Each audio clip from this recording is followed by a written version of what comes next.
my name is Gabby and welcome back to my channel, or if you're new here then welcome to my channel. In today's video is going to be my October 2025 reading wrap-up. October was a really busy month for me work-wise. I spent a lot of it either working or just feeling drained or in a reading slump. And this month ended up just being not what I was hoping for. But I do have 3 audiobooks, 1 manga volume, a manga series, and then some other manga chapters to talk about today. I will have the content warnings I can find linked down below in the description along with links to some resources, and let's go ahead and get into it.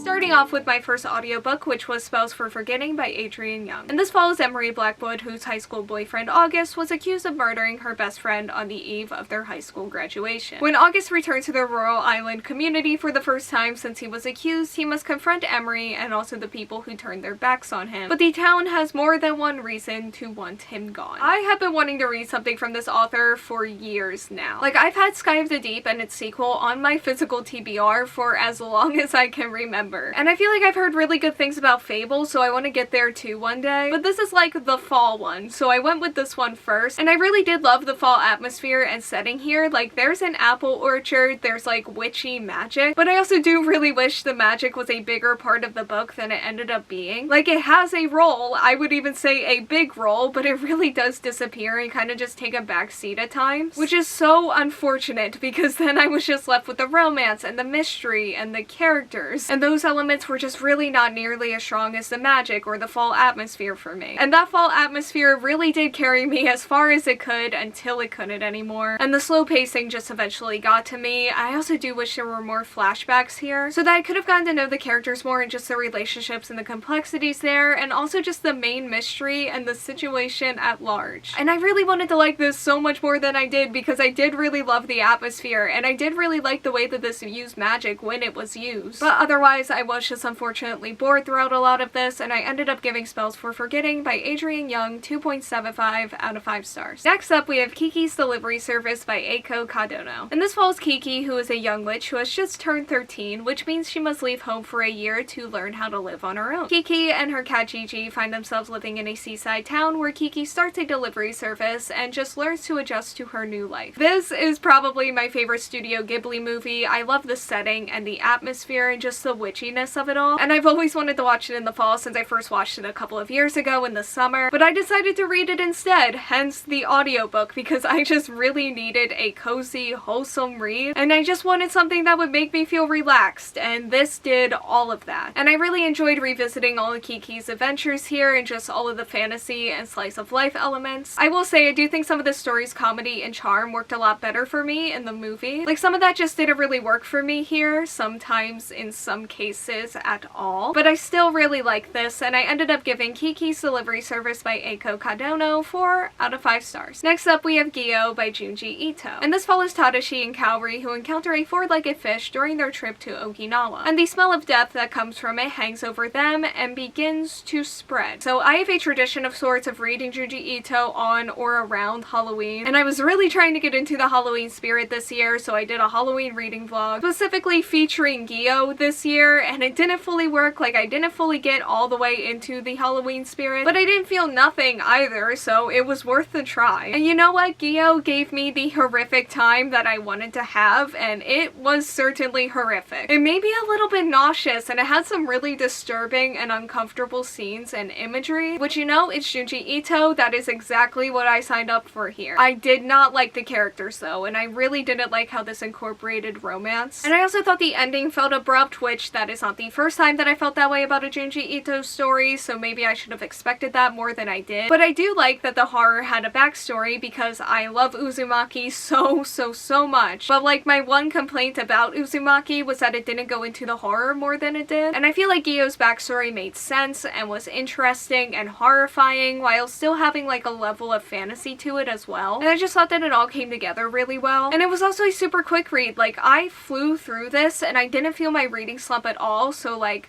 grateful for that. So not my favorite from Junji Ito, but I did get the experience that I wanted from it, and I ended up giving Gyo by Junji Ito 3.5 out of 5 stars. And next up, we have Volume 2 of Welcome to Demon School Iruma-kun by Osamu Nishi. And this follows our main character whose parents sold his soul, and he now has to attend school in the netherworld, where he must keep his identity of being a human a secret. So the downside of Gyo being such a quick read is that I read this volume right after it for that same Halloween reading vlog, and it just felt like it took forever by comparison, which that is no fault of this volume, that is my reading slump's fault, combined with like the slower pacing of this series compared to Gyo. And it's unfortunate because I love this series. I think they're really cute and fun, and I think this volume was cute and fun. And we got introduced to Ameri, who is a character that has really grown on me since I first started watching the anime years ago. And this volume also had a lot about goal setting and ambition. It was really heartwarming. I really liked it, and I'm excited to read more of this series one day once my reading slump goes away. And next up is my final audiobook, and that was The Daughter of Dr. Moreau by Sylvia Moreno Garcia. And this follows our main character Carlota, who is the daughter of Dr. Moreau, who is the creator of the animal-human hybrids that they live with in a distant and luxurious estate, along with the doctor's assistant, who is an outcast with a tragic past. They're all living in a balanced and stoic world together until that gets jolted by the arrival of the son of the family that is financing the doctor's experiments. And his arrival sets off a dangerous chain of reactions that causes Carlota to question what secrets her father may be hiding. So I have been wanting to read this for a while now, and I was curious to see how I would feel about it since I love Mexican Gothic by this author. Like, that is one of my favorite books ever, but I didn't really love Gods of Jade and Shadow by this author nearly as much. And I do feel like this one fell in the middle of those two for me. And the first thing that I noticed immediately while I was listening to the audiobook was just the writing style and how much I loved it. Like, it really pulled me into the story and the setting and the atmosphere as a whole. And I was invested in this book up until like the middle portion, where I do feel like my reading slump impacted this in some ways, but I also think it was just the book. And I think I just didn't really like the romance or really anything that this book did that had to do with romance. There's a pretty decent amount of like drama, there's unrequited love, and just a lot of mess, which part of me was entertained by, definitely, but a larger part of me just didn't care and couldn't get into it, and because I didn't care, it ended up detaching me from the characters and the story as a whole. So I spent a good portion of this book towards the middle of it just not caring and just wanting to get through it. Until like the ending portion, which I did really like, where the entertainment started to come in a little bit more, and also just the rest of the story and the concept of this book were really back at the forefront. Because I do really feel like this book has an interesting concept, so even though I didn't like this book all of the time, what I liked, I really liked. So it kind of just evened out at the end of the day, and I ended up giving The Daughter of Dr. Moreau by Sylvia Moreno Garcia 3.5 out of 5 stars. As for the rest of the manga, I fell behind on a lot of the series that I would normally be caught up to back in September, and I told myself that I would catch back up in October. I did not. But again, I did make sure to prioritize the K-manga series like I did back in September, because they use tickets that expire and points that are harder to get and save up on to unlock the chapters, and things are just easier for me and my relationship with that app, and also my future reading plans on that app if I stay as caught up to these series as I can. So I ended up reading chapters 165 to 167 of The Fragrant Flower Blooms with Dignity, chapters 149 to 151 of Gachiakuda, chapters 194 to 196 of Windbreaker, chapter 29 of Galaxias, and then over on Shonen Jump I did read chapters 39 and 39.1 of Ruri Dragon. And my favorite out of those chapters that I just listed actually came from Windbreaker, because they're really getting into their new arc and I can kind of see where they may be going with it, and I already feel emotionally attached to that reality, and I feel like they're gonna make me cry again, and honestly, I'm looking forward to it. There's just a lot of heart here and a lot of really fun and sweet characters. Okay, so that is all that I have for today's video. Thank you all so much for watching. Like, comment, subscribe, hit the bell, and answer the question that'll be around here